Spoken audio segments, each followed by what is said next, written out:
Hello, we are very happy to have you all here. And to start us all off, I would like to introduce the Director of UCAR Scientific Partnerships and Services Center, as well as CPAESS, Hannah Moriello. Thank you, Dawn. Welcome, everyone. We are delighted to have you attend the CPAESS Discovery Seminar Series. This series began to share the impressive breadth and depth of the research from CPAESS scientists who study the entirety of Earth system science. We have scientists who do everything from explore our ocean depths, to fly into hurricanes to take critical measurements, to heliophysics, modeling coronal mass ejections, to those who unravel the mysteries of the Arctic. And we want to share this with the public, the NCAR, UCAR community, and our many colleagues at universities across the globe. Just to orient you all, we are using Slido located below the presentation screen.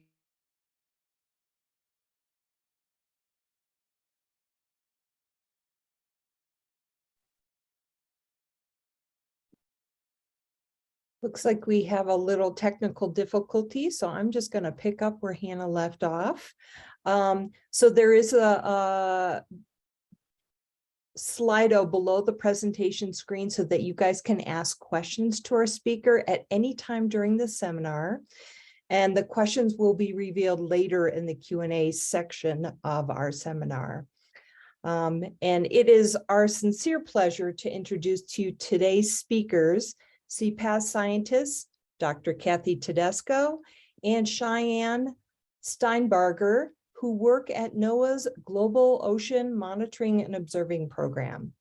Kathy Tedesco currently serves as a UCAR.CPAESS program manager supporting GOMO's Global Ocean Carbon and Biochemistry Observing Network and Technology Department, and also as a CPAESS supervisor.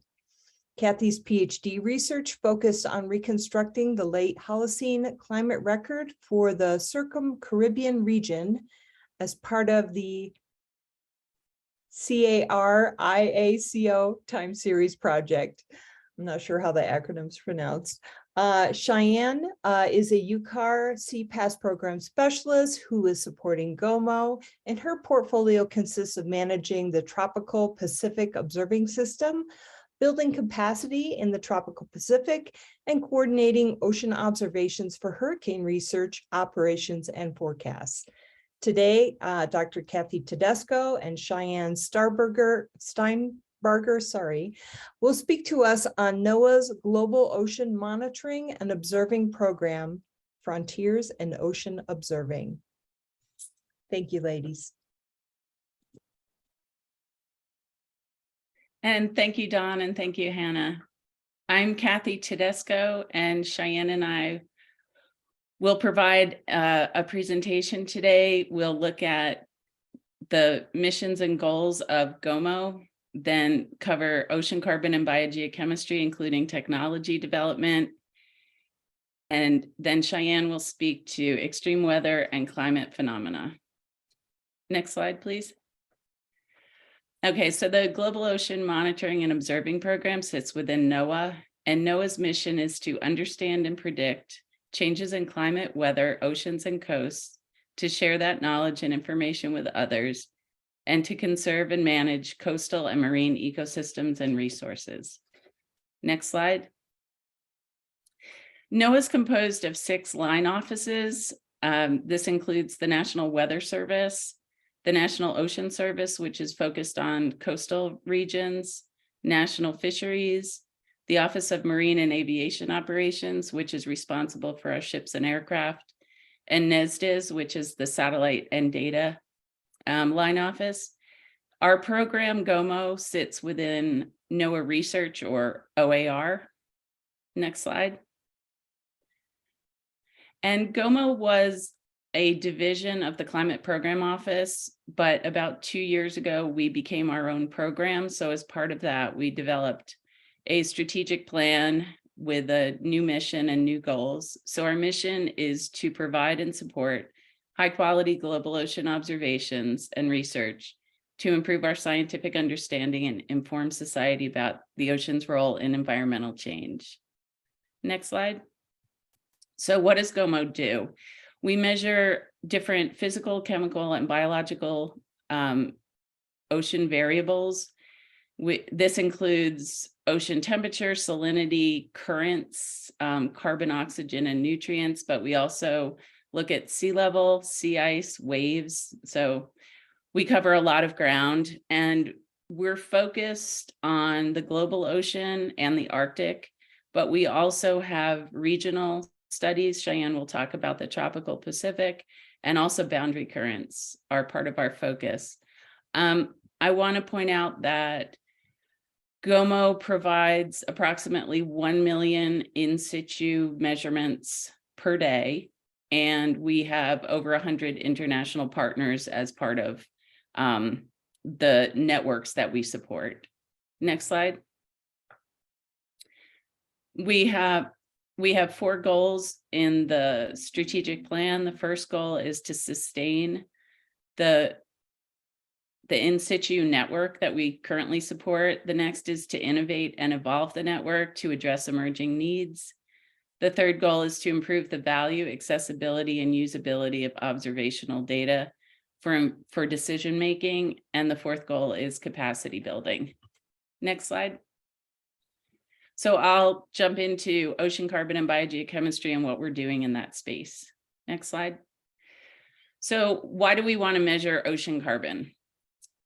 The carbon dioxide has contributed more than any other driver to climate change since 1750. And the figure on the right shows the relationship between global temperature and carbon dioxide, where CO2 is the black line. In addition, the ocean helps regulate climate by acting as a sink for CO2. So it takes CO2 out of the atmosphere and stores it in the deep ocean. Accurate knowledge about the sources and sinks of fossil fuel CO2 is critical for projecting future climate and developing climate policies. And long-term monitoring of these fluxes and inventories is needed to figure out or determine if the ocean uptake is keeping pace with emissions. But also we're looking at the impacts on ocean chemistry and marine ecosystem health.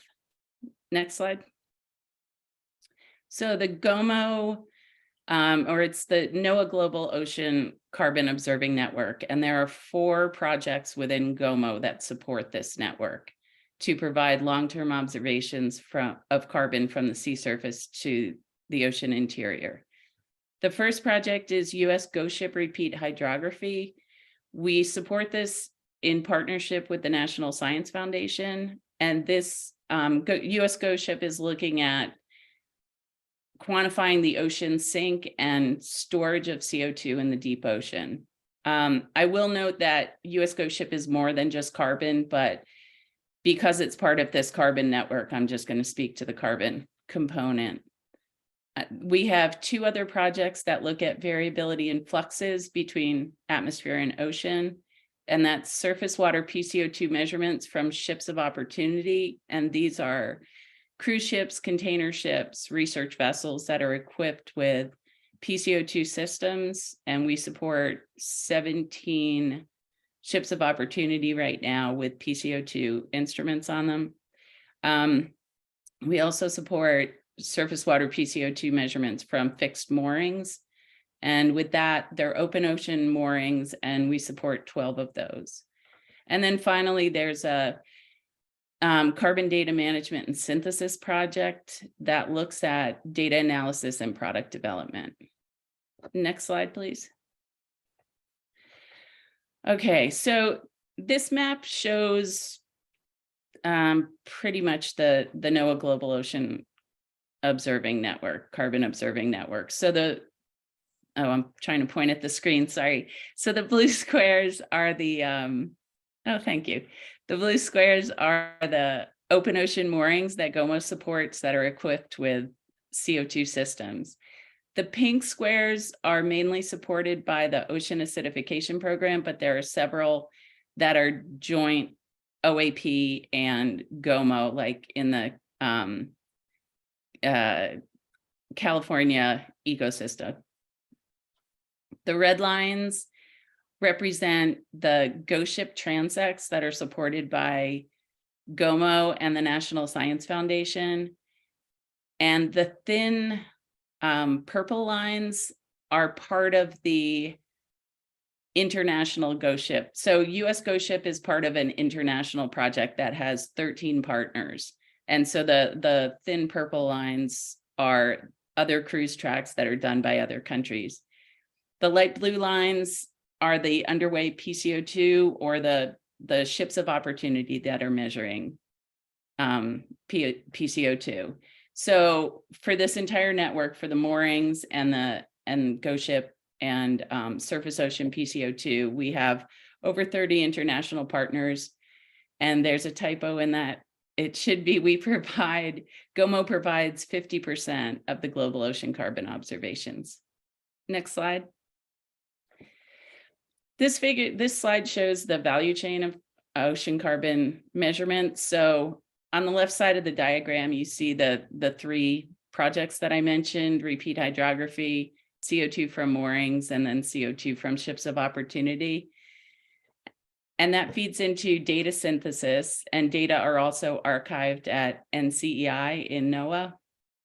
And then these all lead to the development of global products and publications. And I'll talk more about the products and publications on the next slide.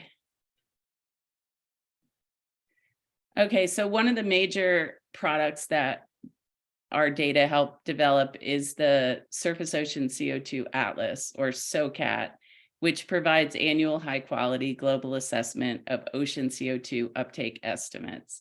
So the data that go into SOCAT are from the moorings and from the ships of opportunity. So it's surface flux data. The next major product that we support is GLODAP. And so that looks at the decadal inventory of carbon that's stored in the ocean and kept out of, so it's no longer exchanging with the atmosphere. So the graphic here is, it goes from 1995 to 2017. And what it's showing, the lines across the Pacific Ocean are GOSHIP transects. And it's showing the increasing uptake of anthropogenic CO2 by the Pacific Ocean. It's just a way to visualize the GLODAP product. So we also, our data and also SOCAT directly feed into national and international annual reports and assessments. And this includes the BAM State of the Climate, the Global Carbon Project's annual carbon budget, and IPCC assessment reports. And I want to point out that the Global Carbon Budget for 2022 was just released at COP27. There's a link in the slide. I'm not sure if you'll be able to access the slide, but you could just Google Global Carbon Budget to get information. Next slide. Okay, so GOMO also helps support technology development. So on the left side of the screen is the MAP CO2 system. That's the system that's deployed on all of the moorings that we support. But one of the problems that we face is there are undersampled regions in the ocean because they're hard to get to, or the environmental conditions are not ideal. So we help develop the ASV CO2 system, which is for autonomous surface vehicles. So in the upper right corner there, in that middle panel, is a wave glider, the yellow, and then the lower left shows a sail drone. And these are uncrewed surface vehicles. And so we installed the ASV CO2 system on both of these vehicles. And the figure on the right is a map of the first circumnavigation of Antarctica by a sail drone equipped with the ASV CO2 system. So it was able to collect the circles are the CO2 data that it was able to collect when it circumnavigated Antarctica. Next slide, please. GOMO also supports the Argo program. These are profiling floats that measure temperature and salinity. But there's also a biogeochemical Argo float, and the figure on the left shows the sensors that are on the BGC Argo float. So this includes oxygen, pH, nitrate, and chlorophyll, particle backscatter, and downwelling irradiance. It also, of course, has the temperature and salinity that's included on the core Argo floats. Yeah, thanks. And so in 2019, we funded a National Oceanographic Partnership Program project, joint with NASA Ocean Biology and Biogeochemistry and the Climate Program Office. And NOP is a program that tries to connect different federal agencies. They want different federal agencies to work together, but it's also to link the government, academia, and private industry to develop for technological advances. And so we ended up funding a project at the Scripps Institution of Oceanography and one at the University of Washington. And each of them were working with a different float vendor. So Scripps is working with MRV and University of Washington's working with Seabird. And what they were doing, they were trying to improve the oxygen and the pH sensors and expand the float body so that one of the limitations is battery life. And if we want BGC Argo floats with all of these different sensors on them, we needed to expand the battery capability of the floats. So that's what each of these projects were working on.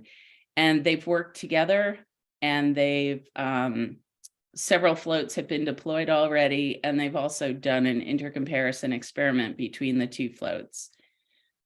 And one of the benefits of this is, as you may know, the National Science Foundation is funding GoBGC, which will deploy, I think it's 250 floats in the next few years. But there's a limited number of vendors. So the Scripps project actually introduces a new vendor that can be compared with Seabird, which is an established vendor for BGC floats. So it will increase the number of floats that can be built. Next slide. Wow, I rushed through this. Okay, so my last slide is a pilot project that we also help support through the NOP program. And this was in partnership with the Integrated Ocean Observing System, or IOS, and NASA Ocean Biology and Biogeochemistry. And BioGoShip is looking at long-term trends in marine ecosystem, biogeochemistry, and future changes in the ocean. And when you look at the map, the yellow lines are cruise tracks that we are supporting. So we supported 6 PIs at 6 institutions to participate on GoShip cruises in each of the ocean basins, in the Pacific, the Atlantic, and the Indian Ocean. The P2 line in the Pacific was just completed earlier this year by the BioGoShip scientists. The yellow cruise track in the Atlantic, that's A13-5. We tried to do that twice, and because of COVID, we had issues and were unable to do it. So we have a cruise going in early next year, and it's A16 North, but it's going from Iceland to Madeira to Recife. So the PIs on this project will be able to participate in that cruise. And those were all my slides. Cheyenne, I'll hand it over to you. Thanks, Kathy. Hi, everyone. I'm Cheyenne Stienbarger, and I'll walk us through GOMO's efforts that are focusing on our basin scale and regional observing initiatives, as well as our efforts for ocean observing and extreme events like hurricanes. I'll first dive into the tropical Pacific. The tropical Pacific Ocean has global impact. It is the source of the strongest natural control on global climate and weather, which is the El Nino Southern Oscillation, or ENSO. And the TPAESS, or Tropical Pacific Observing System 2020 project, was formed in 2014. And this was to advance our understanding and prediction of tropical Pacific variability in response to a data crisis coming from the Mord array in the region, where a significant reduction in data was happening and negatively impacting our forecasting skill. GOMO has supported the TPAESS 2020 project since its inception through a variety of ways, by providing project support, supporting the co-chairs, supporting travel, and supporting some other initiatives that I'll highlight on the next slide, and has really worked to promote TPAESS across the agency as a priority, as well as internationally, and supporting engagement with some of the intergovernmental organizations like the World Meteorological Organization, WMO, GOOSE, US CLIVAR, and others. So TPAESS 2020 really aimed for enhanced effectiveness for all stakeholders involved, and its goals were to redesign and refine the Tropical Pacific Observing System to observe ENSO and advance the scientific understanding of its causes, to determine the most efficient and effective observing solutions to support prediction, and to better advance our understanding of tropical Pacific physical and biogeochemical variability. What's really the hallmark of TPAESS 2020 is the community that was involved. Again, this is not just NOAA, this is not just GOMO, this was an international effort. And this community really reinvigorated interest and work and research in the tropical Pacific across several disciplines over the last several years. They did so by producing 3 community reports, which are available on the tropicalpacific.org website. And these reports really provided the recommendations for how to redesign and enhance TPAESS. So this was redesign aimed to take full advantage of the different types of in situ and remote observing platforms and new technologies that we have available today, and fitting them together as an integrated system. And so that way we can have these improved forecasting capabilities for this region and globally. And again, ENSO has impacts on agriculture, water management, marine ecosystems, human health, disaster preparedness. So improving our forecasting capabilities is really a major goal. So TPAESS 2020 officially concluded as a project in 2021. We were a year off due to COVID, with the publication of the 3rd and final report. So now we just call it TPAESS, where we're focusing on implementing recommendations for improving the observing system. And this is by no means on the right an exhaustive list, but this is a good example of some of the implementation progress that has taken place. We've really benefited from participation from over 13 different countries over the last 7 years. And none of this would be possible without that collaboration. GOMO specifically has supported some technology pilots. Kathy alluded to some of these, being sail drone, the biogeochemical Argo, enhanced moorings that can capture fluxes, and to evaluate these new technologies for consideration to complement the backbone observing system, which is the towel array, ship-based observations, and satellites. So we're looking to incorporate additional observations from Argo profiling floats and new technologies. Quite notably, NOAA's National Weather Service National Data Buoy Center has accepted the recommendations from the TPAESS 2020 report and is in progress and planning for updating and enhancing the towel array according to these community recommendations. And then finally, the NOAA Climate Variability and Predictability Program has been a great partner, and they have funded 2 rounds of pre-field modeling studies. And these are really useful for informing any future field-based process studies in the Eastern and Western Pacific. Another area, a regional priority for GOMO, is the Arctic, and the Arctic program managers are also UCAR.CPAESS employees, David Allen and Kelly Ulig. So I'll try to do this justice for them, but this is a complex region. It currently is weighing opportunity and risk of economic development with increased shipping, fishing, and aquaculture stressors, as well as dealing with heightened geopolitical tensions, all with that converging with the real effects of climate change on this underserved population.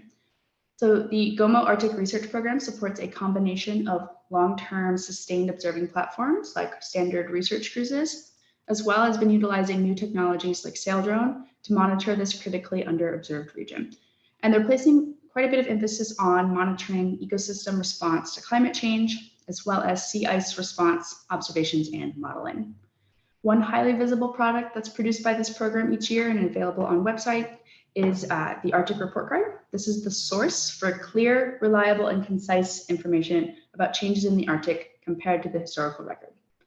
And then finally, the GOMO Arctic Research Program has several partners as well, both within the US and internationally, and it recognizes the importance of actively working with tribal, state, federal, and then other national and international partners to work effectively in this region, and has prioritized the incorporation of Indigenous knowledge and participation in the publications of the Arctic Report Card and other activities that are taking place in the region.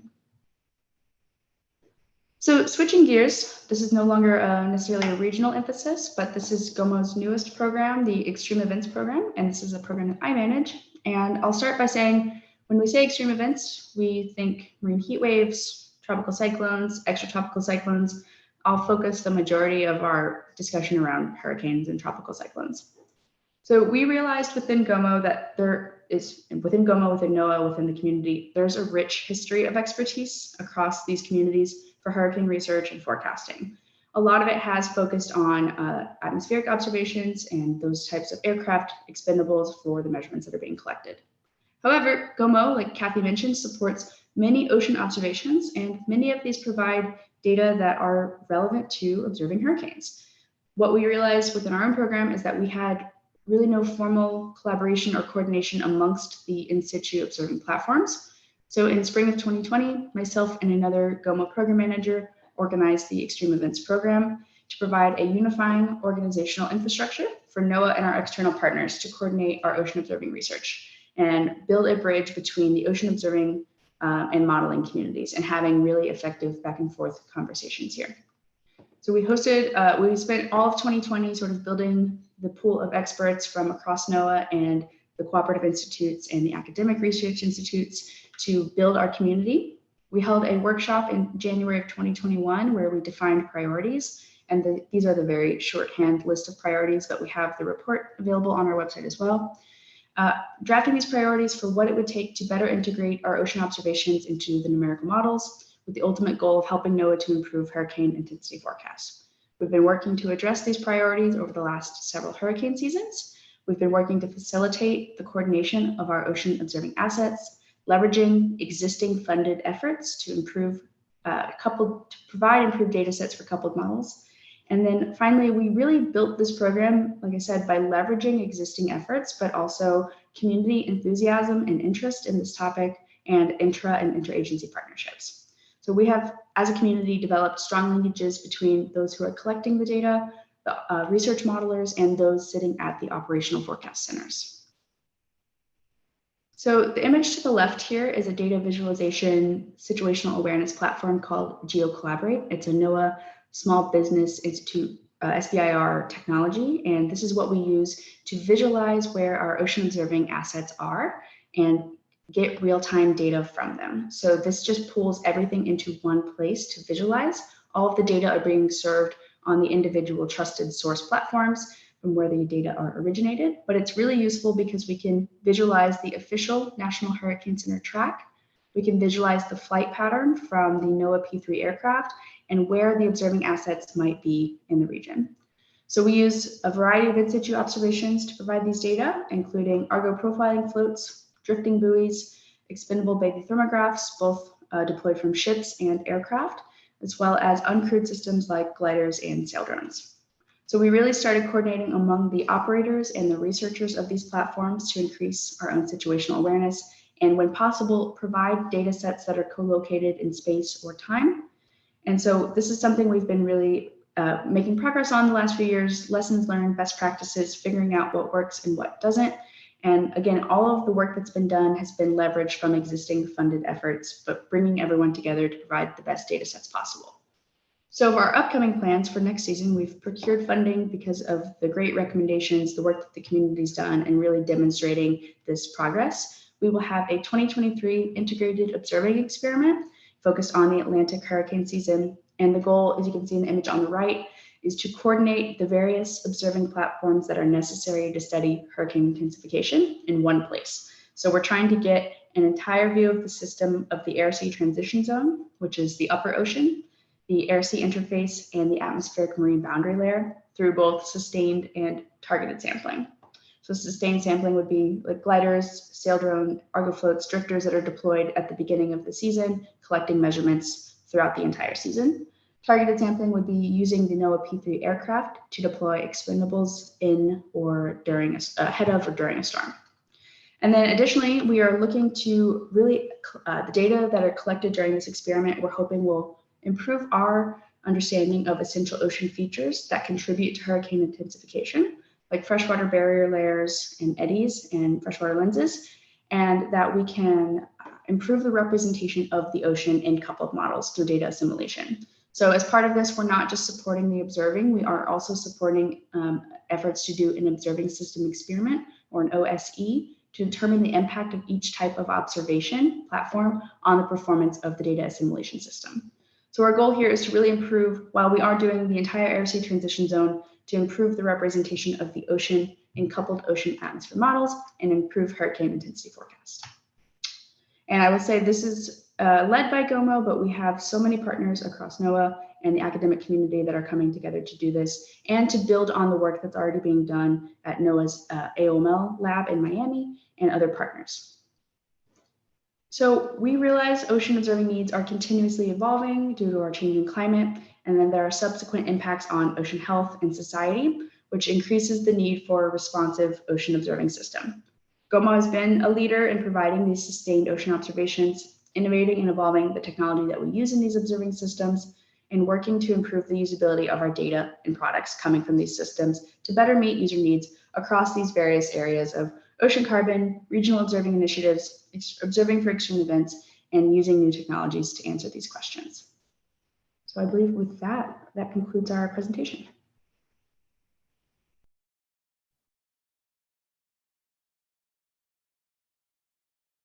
Well, thank you guys so much for sharing the work that you do at GOMO with us, Kathy and Cheyenne. We really appreciate it.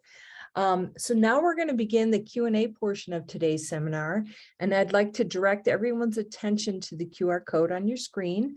Please enter your questions here for our speakers. And while you're doing that, I would like to invite you all to attend our next seminar. The next one scheduled is Wednesday, February 15th of next year with CPAESS scientist Lynn Hodge at NOAA's Southeast Fisheries. So we have a question. What happens if there aren't any hurricanes? That is a great question. And so we have, let me scoot back to this slide. So the benefit of having these, let me take over screen sharing, sorry. So the benefit of having these different observing platforms that you see here is that they can operate seasonally and provide critical information about the ocean, regardless of whether a hurricane is coming or not. And so being able to better understand those essential ocean features that I referenced, like the loop current or the Gulf Stream or the eddies in the Gulf of Mexico, or freshwater river outflows from the Amazon or Orinoco river plumes, that will still help us improve the representation of the ocean in the coupled models because it improves the initial conditions. And so no matter what we're doing, providing these better data sets improves the representation of the ocean, which still contributes. Of course, if there is a hurricane approaching, that gives us more opportunities to study that in the storm environment, how the ocean responds to a tropical cyclone, how the tropical cyclone responds to the ocean. So that is the goal, but of course, there's still work that can be done without hurricanes. Thanks for the question. Okay, well, I'm going to ask one while we're waiting for more questions. And I'm a lay person, I'm not an oceanographer. Oh, we have a real one. Could you please say a bit more about what the process of comparison to historical data looks like and how you decide which ocean parameters have the greatest impact on the outcome of coupled models? Kathy, do you want to talk about the historical data and then I can talk about ocean for the extremes? You're muted. Yeah, I just realized that. I'm not sure if I could answer anything here. That's okay. So I didn't know if you had anything to say from the carbon historical data perspective. So deciding which ocean parameters have the greatest impact on outcomes of coupled models for hurricane intensification is really why we're funding some modeling and data assimilation work to be able to determine that.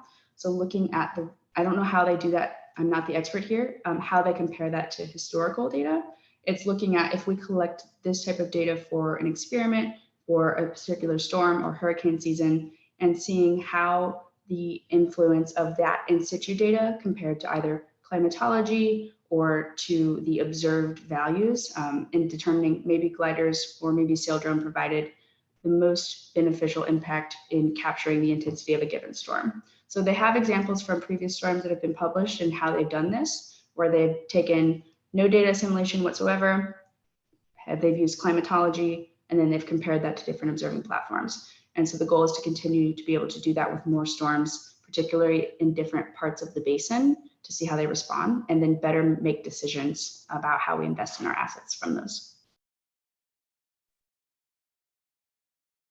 Thank you, Cheyenne. So again, from a layperson's perspective, and folks feel free to ask more questions.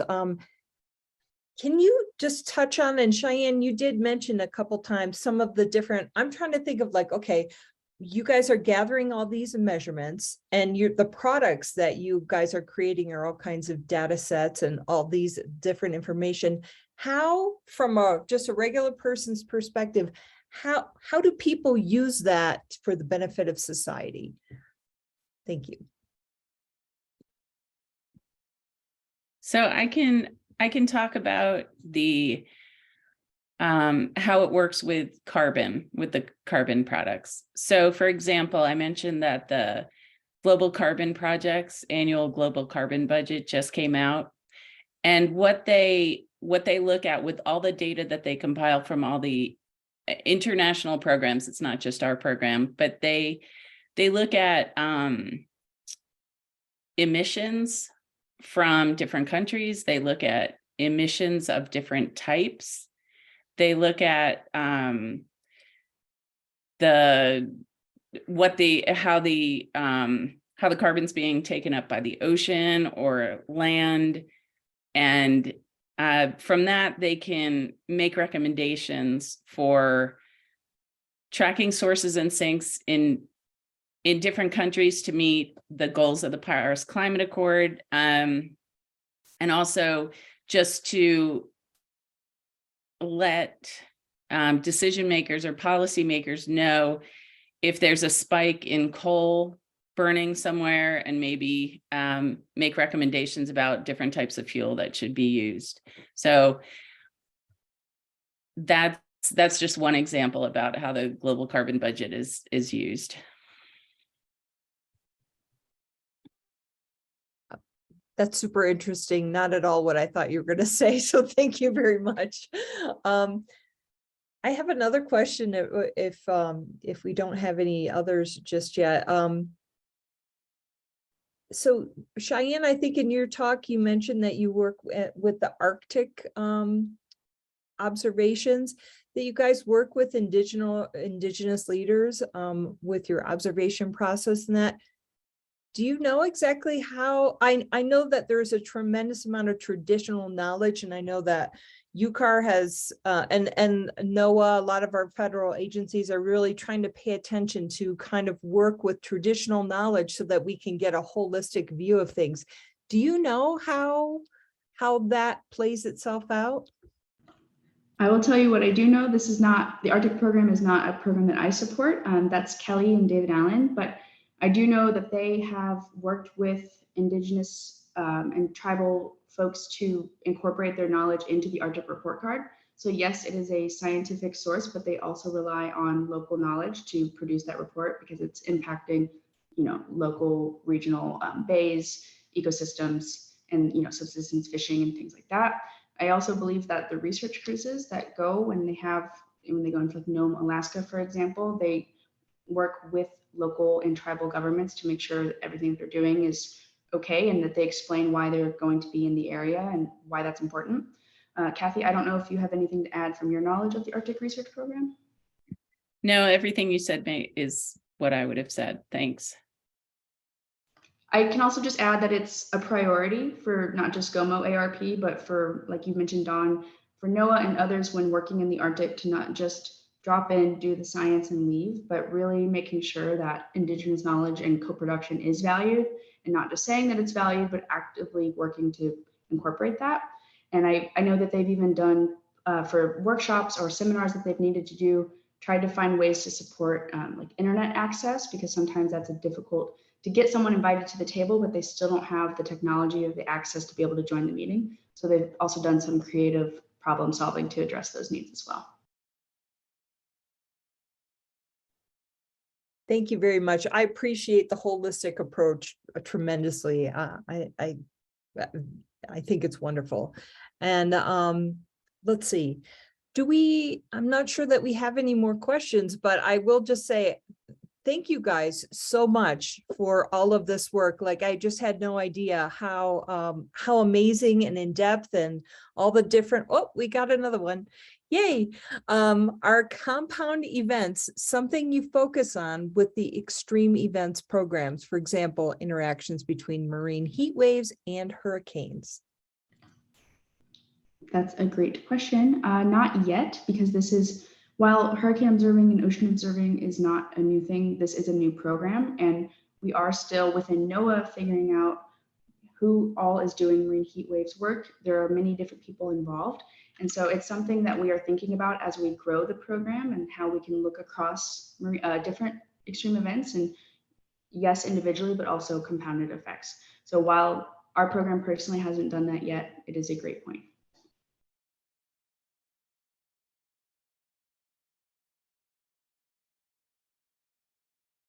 Do we have any more questions? I want to make a quick point that I brushed over in the beginning. So I said that we have over 100 international partners. One of the things that I want to mention is that a lot of the networks that we support, like the GoShip network, like the Surface Ocean CO2 network, but also Argo and just many others, they're part of an international network. So it's not just a US network. That's why we have so many partners, but it's really important. The work we would not be able to do the work without engagement with all the partners. Thank you very much, Kathy.